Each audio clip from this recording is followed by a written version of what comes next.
Vamos aproveitar o intervalo do seu podcast para falar sobre K-pop. Preciso contar uma coisa para vocês. Que você faz dancinha no TikTok? Ah, isso não vai me surpreender. Mas o menu exclusivo do Mac com personagens do BT21 vai. Tem o novo Mac Crispy Chicken Cajun, molho Sweet Chili e Cajun e os personagens BT21 para você levar para casa. Opa, depois do programa eu vou lá no app pedir, porque eu vi que os combos estão com frete grátis, né? Clica aí no banner e pede agora mesmo. É por tempo limitado. Vai! At Maximum Mediocrity, people say things like, I don't dress like this on the regular basis. This isn't my, pooping uniform. This is not and they also say things like, The nurses are usually either angels of mercy or whores. every episode is a new experience where you get to know people that aren't famous but should be. Why am I facing Floyd Mayweather in the woods? My co-host Morgan and I track down the people you didn't know you needed to hear from. It's like hot sex in a mug. We are the Maximum Mediocrity Podcast, and we are on all major podcasting platforms. We'll be waiting for you.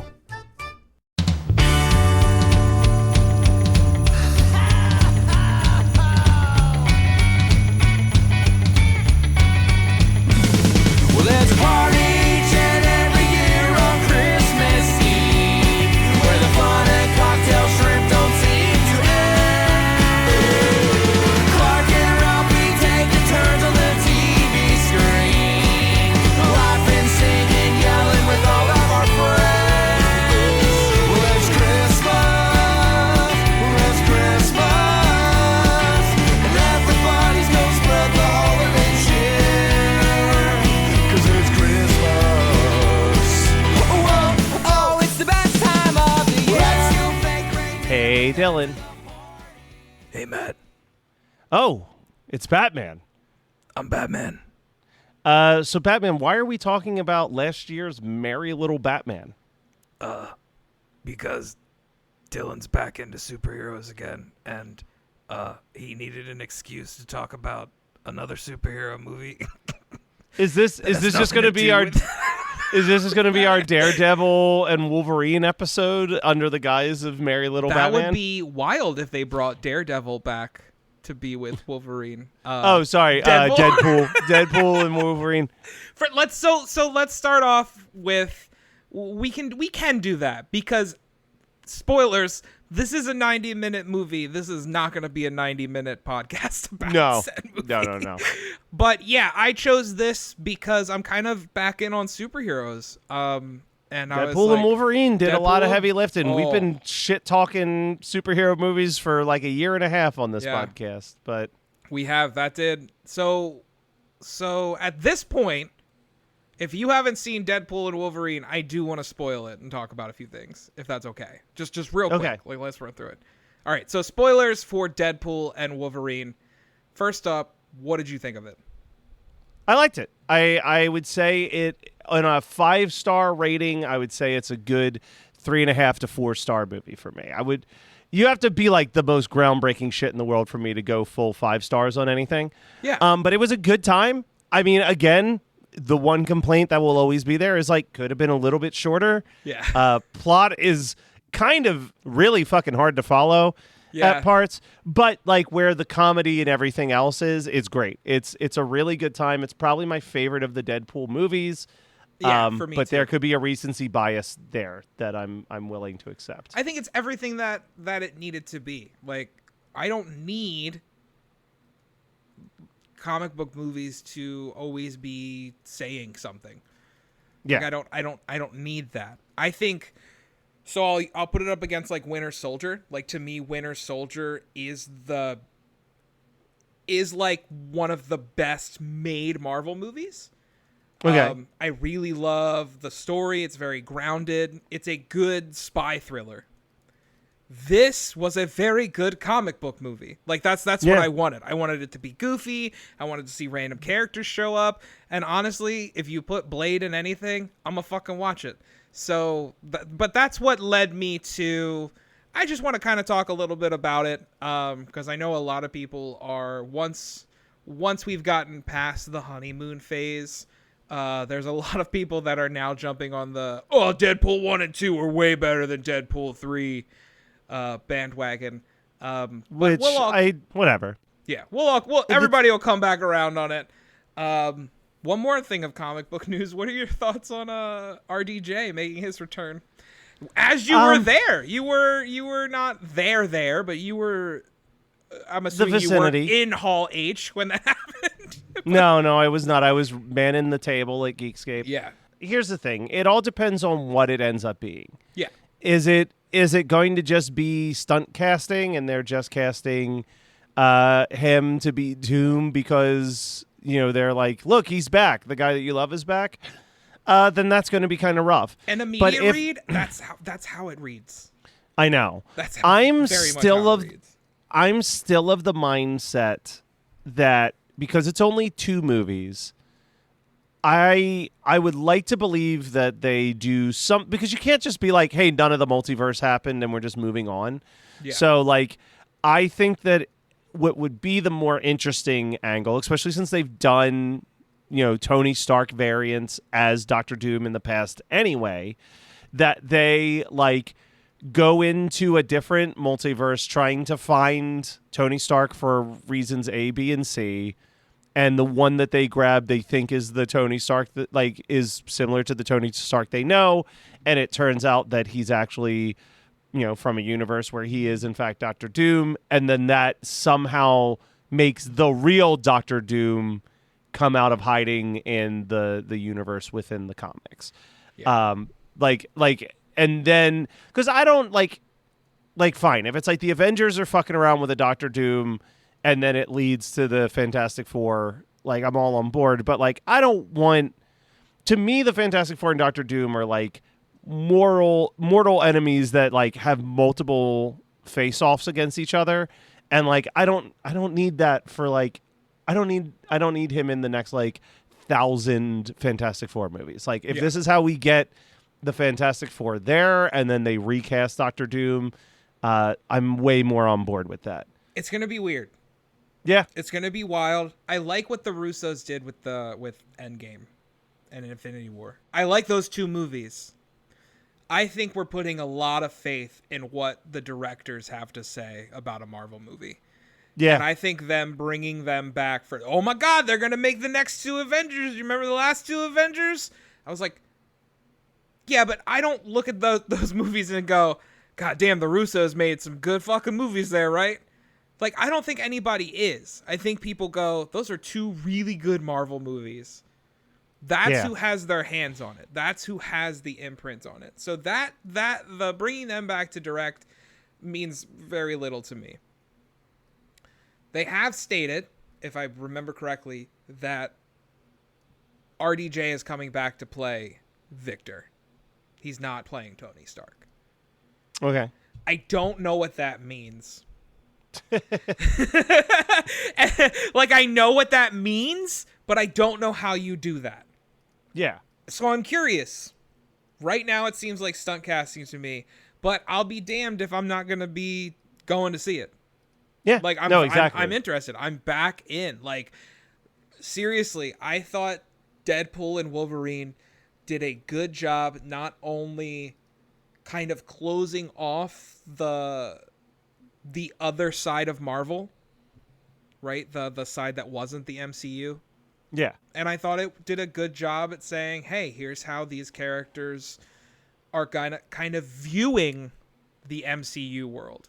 And as we move forward, we're going to start seeing those characters interact. Because you didn't see a lot of that interaction. It was definitely, they were interacting with other characters from the Fox world. Yeah, they were basically saying goodbye to the Fox brand and characters. I thought they did a really good job. I think they did too.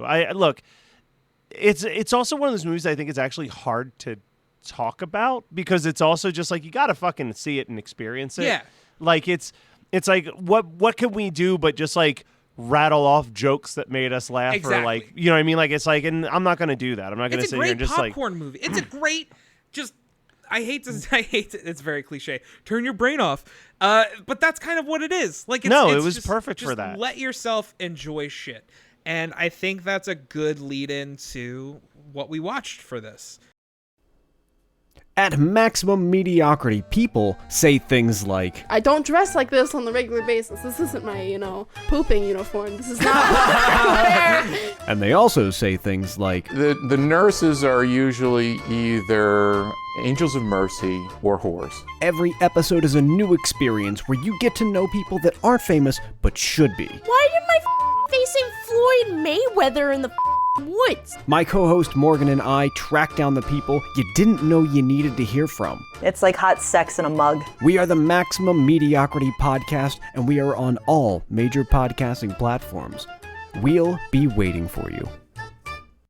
Hello everyone, we're Superhero Stuff You Should Know, and if you think you know about superheroes and comic books, think again. We got romance. We got action. Romance? We got comedy. We got everything you need, man. Come on down to Superhero Stuff You Should Know for all your superhero needs. I don't know about this romance. What part are you talking about? We've got all kinds of sketches, and then deep dives on top of that. Come on down to Superhero Stuff You Should Know. Alright, so come on down to... Wait, why did I say come on down? To Superhero Stuff You Should Know. Merry Little Batman, which... Let me ask you this, Dylan. Go for it.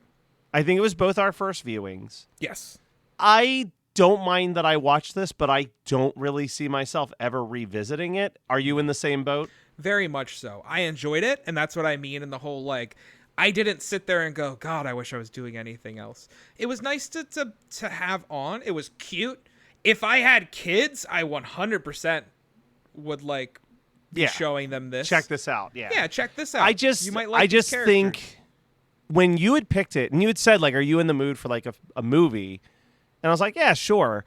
But even when I looked at the poster, I was like, well, that's not going to be like a movie length movie. It just looks like 55 that's why minutes. I had to. That's why when I made the pick, I was like, yeah, I'm picking this, but I feel like I read somewhere that this is 90 minutes. And that's why I texted you, was like, are you in for a movie? Yeah. And I was, I didn't mind, but I was the whole time I was watching, I'm like, this could easily have been 55 minutes. Yeah. I see all of the parts that I would cut and trim down and remove. Yep. You could cut out pretty much the first 30 minutes of this movie. Easily. Or consolidate the first 30 minutes to 5 minutes, because all it really establishes is that we've got Damian, who's Batman's son. Yeah. And he can't wait to be Batman, but he's only 8, and he's ambitious. Yeah. And then we get into this convoluted situation where Batman has cleaned up crime in Gotham for years. There's no need for a Batman anymore. Yeah, there's no need for a Batman anymore. But then he gets called off to go to Nova Scotia to figure out something and gets trapped there. And then there's a robbery plot line that turns into for a second I was like, oh, is this going to be Damian Wayne presents Home Alone? That's it's what be I thought. And it kind of is. That it kind first of little is. bit when the two henchmen are breaking into their home, it is Batman Home Alone. And it's a lot of fun, the hijinks and stuff like that. And that would have been a great fine with 30-minute episode of something. Yeah, that's what I mean. It's all these parts. I actually think the movie falls apart with the more villains rogue gallery that gets added to I agree. it, if that makes any sense. The more that they keep adding to it, the more I'm just okay, this was a kind of simple, like you said, shut your brain off and enjoy it type thing. And now it's getting too complicated. I think what's very interesting about this, and I'm not sure if you gathered this as well, this is firmly in the Joel Schumacher universe. World. Yep. Because the Mr. Freeze is a full-blown Arnold Schwarzenegger impersonation, and Poison Ivy and Bane are buddies, and Bane is not smart. He's very the Bane from Batman and Robin. Not it was one of those things where I'm that's an interesting call. Something I loved while we're talking about the Rogues Gallery, though, is I did like the casting of Rickety Cricket as the voice of Joker. As I Joker? thought that he did Rickety a Cricket was fantastic job. great. Dude, let's do that real quick. This cast is wild. What people are through from. So as soon as Batman started talking, I was like, is that Owen Wilson? So I Googled it. It's fucking Luke Wilson. I can't decide if he's doing easy mistake to make. Yeah. I can't decide, and I think I texted this to you, if he's just like it's a very good toned down Batman, or if he's just phoning in everything, because it can be both. I think it might be both. So I just had the cast list pulled up. James Cromwell is Alfred. James Cromwell is Alfred, which I know you texted me and said that Barb was not a fan of the art, but I thought that some of the artwork, specifically the artwork done on Alfred and the artwork done on the Penguin, was like so like strangely grotesque to a certain I think extent. that's why she didn't like it. Like the Penguin has basically a penis nose. It's when 100%. It reminded me, and I hope I wasn't off base in saying it because you've got more experience with the magazine than I do. It does remind me of some of those Mad Magazine parodies from back in the day. Those characters specifically. This is from the team that did regular show, correct? Is it? Oh my God, it is. I had no idea.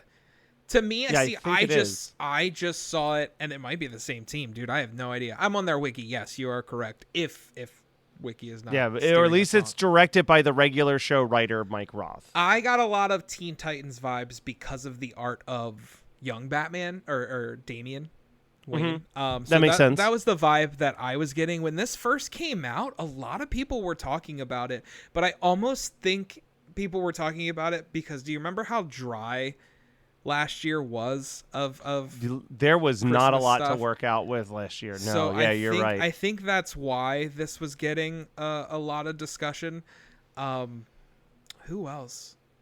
I just want to say one more time, David Hornsby as the Joker is absolutely amazing. I was hoping that they did like kind of tie into the death of the family bit where spoilers for those of you that don't read comics, the Joker does eventually kill Damian Wayne. Yeah. I feel like so that would have been just kind of a cool cheeky line thrown in, like wait till later or some shit like that. Yeah. But that would have been a lot of fun. Overall, I did enjoy it. There's some bits that I like more than others. I love the idea.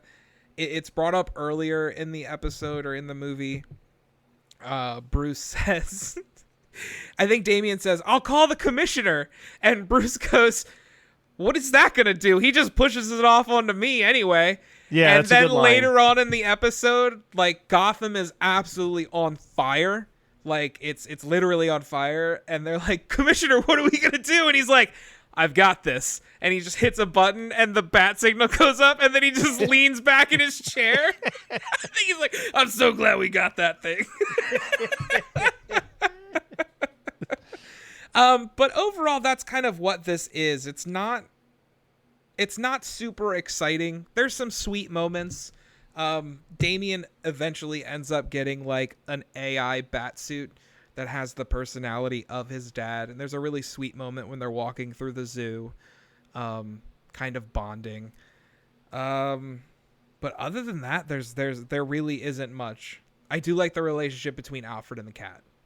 Yeah. Alfred and the cat, Selena, named after Selena Kyle, of course, Catwoman. Absolutely incredible. Oh, and the soundtrack rips. I forgot to talk about that. Yeah, the soundtrack is fucking killer. The Patrick Stump written soundtrack. Was what? Yeah, Patrick Stump composed the score for the. I'm not fucking. I don't care about the score of this thing, Matt yeah, Kelly. No, the soundtrack. I got so excited when the Vandals' "Oi to the World" came on. I was gonna say, man, it's got Father Christmas. It's got "Oi to the World." It's got the superior Hispanic, Spanish Christmas Mamacita. song. That is way better than Feliz Navidad. And I am sure there are some incredible Spanish Christmas songs, but if I'm talking about the two that have crossed over into American mainstream, if we're talking about Feliz Navidad and the Donde Está Santa Claus, Donde Está Santa Claus is the superior jam, 100%. Yeah, no, I agree. There's another one that I'm blanking on. There's every time that a song came on, I was like, fuck yeah. Like the soundtrack's great. It's so great. It reminded me a lot of the needle drops that James Gunn picked in Guardians Holiday. Guardians Holiday. Yeah. I agree. Yeah. But I like that better than this. Yes. I would rewatch that sooner than I would rewatch this. Oh, one character specifically reminded me of us. And it's something I wanted to bring up. He's just a random citizen of Gotham. It reminds me of you and I. So one of the main plot points is that the villains are trying to frame Damian Wayne for basically grinching Christmas, like taking everything away and ruining Christmas. And at one point, the big Christmas tree gets taken away. I don't know if you caught this line, but there's like, we're still going to enjoy Christmas. And one of the citizens goes, not me. I love that tree. And that just made me so like reach down into my soul and go, God damn it, that's me. Like if we woke up in Whoville and everything was gone. Yeah. We would be devastated. Like we can sit there and be like, yeah, we'd all get into a circle and all right. I'd be like, where the fuck is everything? Where's the wreaths? Where's the trees? Do you remember the short that my friend Eric made that we played during the live stream last year that was like the Who's on Christmas morning, and it's like it was him and his wife where their faces were mutated to look like the Who's, and they're just like, look at that motherfucker. He stole all of our shit this morning, and now he gets to sit at the head of the table. Like, I do remember that. It's true. It's true. Like I know. We literally just finished recording the Alf special Christmas episode, and it's funny because yes, we talk about the spirit of Christmas, and it's all about that, but I do enjoy some of the materialistic stuff too. Look, we can like both. I'm with him. Not me. You're I love allowed. that tree. You're allowed to like both. Merry Little Batman.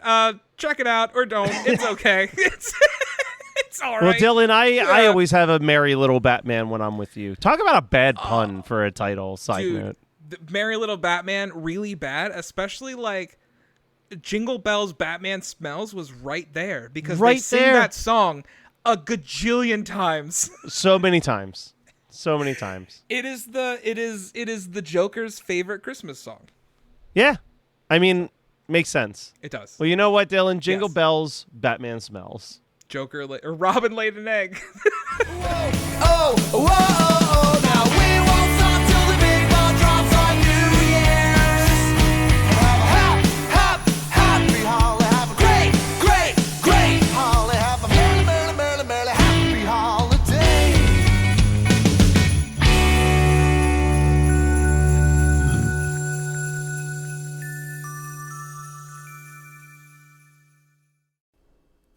At Maximum Mediocrity, people say things like, I don't dress like this on the regular basis. This isn't my, pooping uniform. This is not what I wear. And they also say things like, The nurses are usually either angels of mercy or whores. Every episode is a new experience where you get to know people that aren't famous but should be. Why did my facing Floyd Mayweather in the woods? My co-host Morgan and I track down the people you didn't know you needed to hear from. It's like hot sex in a mug. We are the Maximum Mediocrity Podcast, and we are on all major podcasting platforms.